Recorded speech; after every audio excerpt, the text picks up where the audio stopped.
Is this thing on?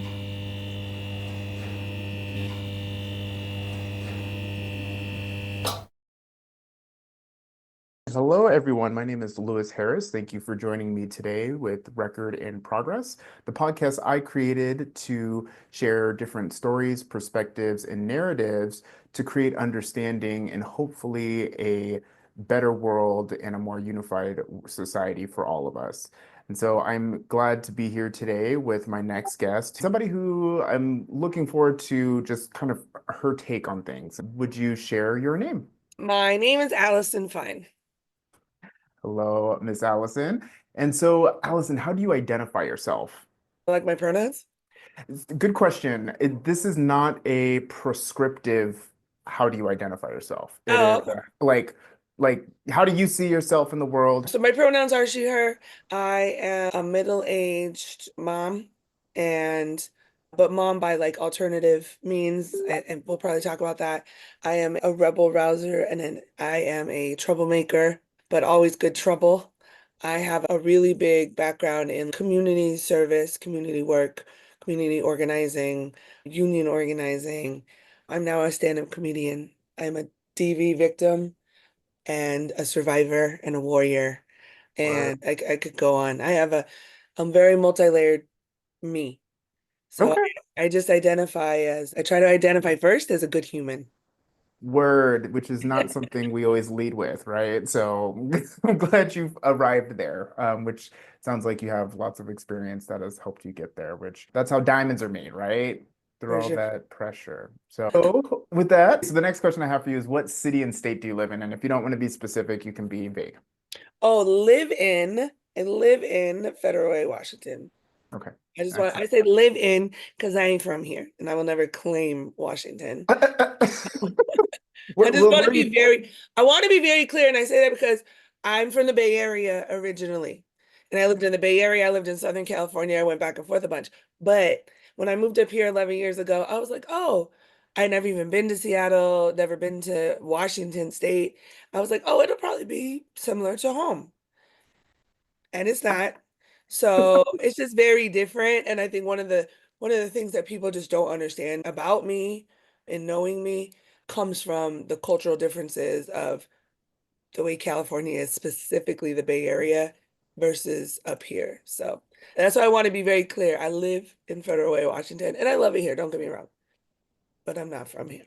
Word. Okay. And where I'm from informs who I am, right? A So 100%. And that's why we ask these questions so that our audience can connect with you as a participant and understand your perspective. And hopefully we'll learn something either new or will validate something they did know. But regardless, the outcomes that we're hoping for is just a more unified society. So you mentioned a little bit what you do, but can you just revisit that a little bit? So, like, I went to school, I went to college and got a master's degree in education, and I was a teacher in California. When I moved to Washington, I had a friend that I was going through some life changes, and I had a friend that lived here, and she worked for the state, and she was like, "Come up here, you could go into social services," and so I did. I worked for CPS for 2 years. I didn't love that because I feel like as much as CPS is necessary, children need to be protected, and sometimes their parents need support. Right. I felt like we were more of a problem than we were solving them sometimes. So I didn't Sure. love, especially for kids of color, families with very poor socioeconomic levels, things like that. So then I moved over to the Developmental Disabilities Administration for almost 8 years, which is basically helping. I had kids on my caseload, and so the family had a kid with like autism, and I was their case manager. I would help them make sure they get all the resources they were entitled to through the state. I have a disabled daughter that I adopted, so I'm a client. My daughter's a client as well as a case manager. So I did Excellent. that. But about a year and a half ago, I found that where I was at the time was very toxic. I do a lot of DEI work. I do a lot of speaking up and speaking out unapologetically, and they weren't feeling that. So they were making my life hell. And so I was like, I'm just going to leave because this is not worth the mental anguish, the physical. I mean, I was literally feeling like my knee was hurting at work, but I would get off Mm, and I'd be fine. That's not good. So I left the right. state of Washington, and now I'm my daughter's caregiver. My friends own a nightclub, and so I kind of help manage there. Sometimes I do stand-up comedy. I'm about to take left and do a very different job path that's not human service related, which I'm very anxious about because I've always done human service sort of. Dare, what you doing? My friend owns a construction company. He met me through comedy, right? I've been doing comedy for 3.5 years. My friend met me through comedy, is in the entertainment field. He's from Seattle, lives in Houston. He owns a construction company, but he also used to be a rapper. Well, he still does rap actually. And so we met through entertainment and we were talking and I was telling him how I wanted to start looking for a job. And he was like, "You should come work for me." And I was like, "You run a construction company." And he was like, "No, what I want you to do and what I'm about to embark on, actually, maybe this week, I'm going to go to school to be a construction estimator. So if you have a Sure. commercial building and you need it to get repainted, I will work for his company and do the bidding on those kind of projects. And I get paid for doing the bid. I get paid a percentage if we win the bid. And it is not like heart work. It's not work that is going to change the world necessarily. But what that's going to do is allow me to make money. And it's something I can do mobily. I can do it from a hotel room. I can do it from home. I can do it from wherever I am. Sure. That's going to provide me money so I can pursue my dream, which is comedy. I mean, Word. I tried comedy and I fell in love and I'm fairly good at it. So it's weird because I always thought my passion was my job. And now I'm going to have it. I've been liking it lately because I'm an external processor. So oftentimes I'll talk to people and say, "What do you think about this?" So I'm really Okay. kind of struggling with the idea of leaving help work, human service-based work, supporting community work or I whatever. got you. But I'm thinking of it as people who eat food because it tastes good, right? Mm-hmm. Which is doing human service work, right? Like you do the work because you feel good about it, versus people who eat food just to fuel their body. Right. You know what I'm saying? It's really just a means to stay alive, be healthy, whatever. It's not necessarily, they may have a cheat day here and I there. feel you. I feel Uh, you. so this job is more that kind of a job. Word. It's a job that I think I'm gonna like, and I love the guy I'm gonna work for. I'm actually bringing on a friend. We're gonna go through this together because he needs two people, and she's in Okay. a similar situation where she has bigger dreams, and so we're gonna do this work, and it's gonna pay some good money, I think, and it's gonna give me a lot of opportunity, but it's just fueling my ability to do other things, and also the last year and a half not working, not having a set schedule. I substitute teach. I do a lot of things. I have a lot of hustles. I'm always in my bag, but having my own schedule, not being on a 9 to 5, so have a little more freedom and Yeah. not being chained to a desk or a corporation or Word. a bunch of So, levels of bosses and structure.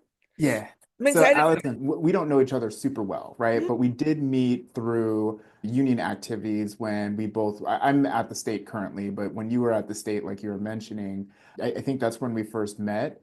We had a mutual friend, Andrea Vaughn, who was the year she became vice president, I think. That was around the time when we first met. So it's good to see you. It's good to see your journey. I have been following your journey in terms of you getting into comedy, which part of what you were saying there in that last bit was that you have gone from the giving yourself away to help the world to pursuing something that genuinely makes you happy and gives you joy, right? And just using work as a mode to fuel that. I want to ground the conversation in that because that's like you, like many people, we're trying to evaluate our life and what we're spending our life and time on versus needing to do things to live, right? And I love that you've made these shifts, you've gone through the things you've gone through because it really helps kind of carve out who you are, which will help us in answering some of these questions.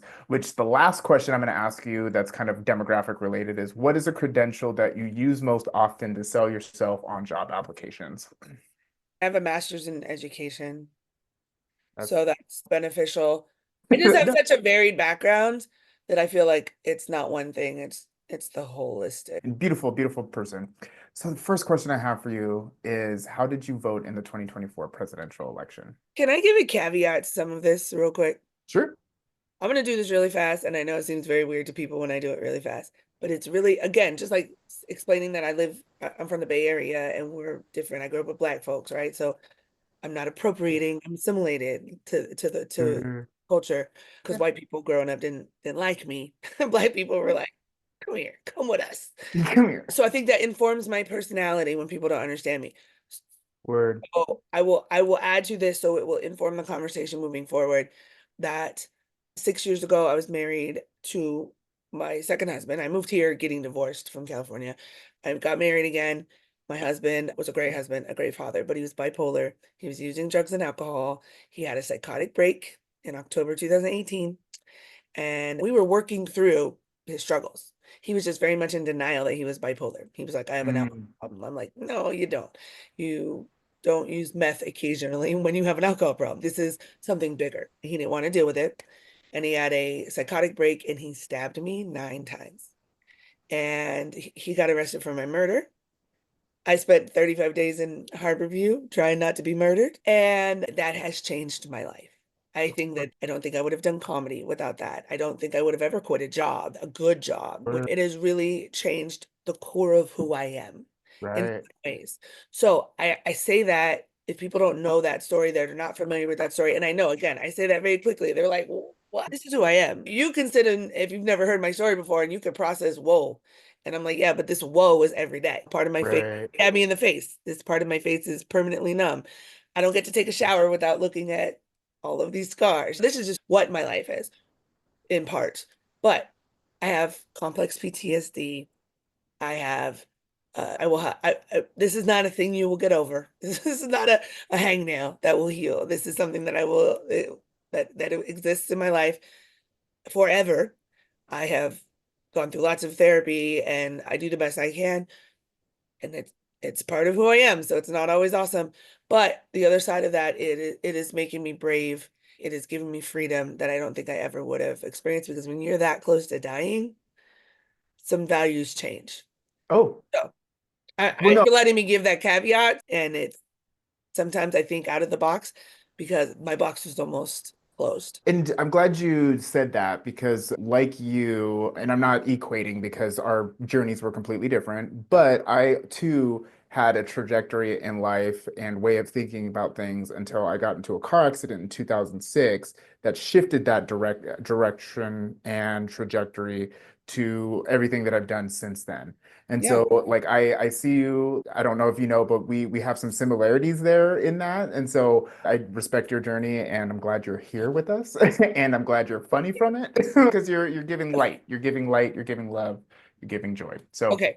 So so who did I so vote for? yeah. Yeah, who'd you vote for? Who'd you vote for? I mean, I hosted in October a comedy show at Laughs Comedy Club that was Comics for Kamala. So You put in work. I will be honest, and I guess historically, to be honest, I saw your questions. I didn't read all through them because sometimes That's I fine. don't overthink a lot. So I'm like, I don't want to have a bunch of prepared answers. You But good. I was the chair of the Democrats. When I moved here, I didn't really know anybody. And we don't caucus the way you guys used to caucus in Sure. California. So I got a little postcard and it was like, hey, we heard you're a Democrat, come to Decatur High School. And I was like, for what? And I experienced a caucus when I don't know, what was it, That was 2015? like Bernie, right? Yeah, it was a Bernie year because the election was 2016. So yeah. Yeah, yeah. Um, but I just didn't understand the process because I was like, what is a caucus? Again, in California, we didn't do that. And now we don't really do it here. But so I went and I was like, this is a really cool thing. I feel part of more than ever, part of the democratic process. But this event is kind of a shit show. And I'm a problem solver. So I Word. was like, who does this? And that's how I was introduced to 30th District Democrats, started volunteering, moved my way up the ranks, and then I was the chair of the 30th District Democrats for 4.5 years. So Uh, that doesn't mean I'm that doesn't mean I play the role. I think for myself, which doesn't mean I vote Republican. It's just I don't always agree what Democrats do. So in this particular election, I was being kind of quiet. I stepped back from the Democrats. I'm still a PCO. I'm around. I yeah. do more community work than anything, but I'm around. And I was disheartened with Joe Biden deciding to run again because he said originally he wasn't gonna. But I was like, what is the solution? And so when he stepped back and Kamala, I don't care how it happened. Everybody wanted all this about, oh, they kicked him out or whatever, bro. Whatever. I was grateful for her stepping up. I think she's a phenomenal woman. And I very proudly supported Kamala. I actually got a shirt made. I should have brought them so I could show you. I got two shirts made One is like Kamala like looking out from must have been getting ready to go on stage and she's like opening the thing, like opening the curtain. And she has this really cute face. And and underneath it says, "Did somebody say black jobs?" And this other one my friend made, and it was actually Kamala and Tim Harris.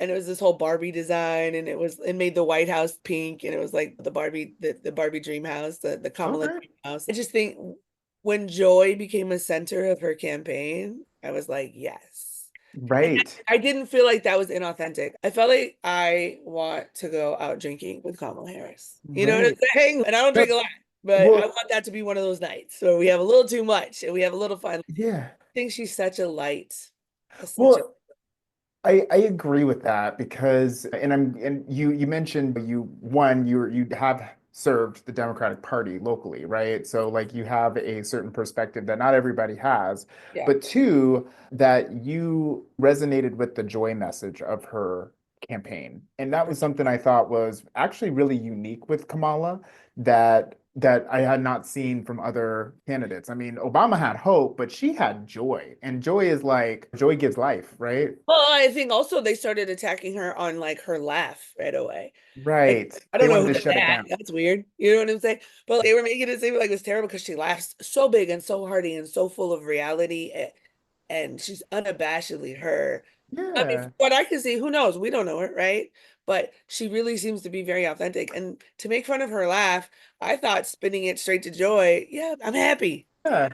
You know, Right. and the other thing I will say, okay, another caveat, I knew this already. About a month ago, I had throat surgery. I had lingual tonsils. Most people don't even know what they are because they never grow 20 sizes too big like mine. They're behind your tongue. I had a really bad surgery. It was very painful. My throat was still hurting. So I have chloroseptic and I will use it. And I'm not sick. Liberally. And if I was Liberally. sick, who cares? I'm by myself. But like my throat hurts. No. Tim Walsh, I thought I was Josh Shapiro. I was a fan of Josh Shapiro, but I thought Tim Walz was great. Actually, David Hogg, the gun Yep. right activist, he's the one on Twitter who kind of pointed me to Tim Walz. And here's my thing. This is why people don't like me, because I call shit what it is, right? If you're messing up, I'm gonna call you on it. If you I'm gonna call you what it is. I'm a very real person. That doesn't mean I don't love you. It doesn't mean I don't, it doesn't mean if you're messing up, I won't help you. I'm Sure. just gonna say, hey, I think you got an alcohol problem. Hey, that you do look fat in that dress because I'm a big girl and I wouldn't want somebody to not tell me that, right? Like I'm a very real person. And when Sure. Tim Walz started the weird campaign, I was like, thank you, baby Jesus that I don't believe in. For Tim Walz starting to just be real because the Republicans will call us all kind of name in the book. And the Democrats are over here with our prim and proper dress on and our little curtsy. And we're like, we don't want to play that game. Right. Why? Why? Right. Why are we not playing the game? Because they don't give a shit about it. There's no rules anymore. There's no rules. So Right. like, what have we been waiting for? And when he was just like, y'all weird. Oh, that's thank you, Tim Walz. Thank you for just calling What calling it out is. what it is. You're a Well, sexual predator. You're a DV, you know what I'm saying? You're an abuser. yeah. Yeah. If you don't want to be weird, don't be weird. Right. That's like Right. me getting mad because someone called me fat. I am. I'm a big girl. I can't be mad about it. Don't be mean, but if you want to call it what it is, what can I say? Well, I mean, well, you're talking about authenticity and Period. truth, right? So like let's take that concept and broaden it to the political setting, right? Because you're right, there is a lot of weirdness and stuff that people don't like rightfully call out in politics, and it allows people to do whatever they think is okay to do, and it harms people, right? Well, I mean, and let's be real. The Democrats are weird too. We have our own brand of weirdness. There's a reason I don't do politics at the same level because I call out stuff, and that turned some political leaders against me because they were like, call us Right. our stuff? What? Hold on. Lady. And so they made my life a living hell. And I was like, this is a volunteer job. I don't need to do this. That's And so I right. stepped back from politics big time. And I worked more with the community. I was on the diversity commission. I do a lot of more community work because the Democrats are weird too. I mean, I think as people, we're weirder because we're hippies and we're all Sure. queers and we're all of that. But I don't think that we are above or without our own. stuff for sure as Democrats. I just think for so long we worried about our image as Democrats and how we interacted with Republicans, while Republicans were saying that we were killing babies and eating them, while Republicans were saying that people like you and I are, me as an educator, I'm going into schools and teaching kids how to be trans, right? That's weird stuff, bro. There's no data that supports that. So us finally just saying, stop being weird. You guys are weird.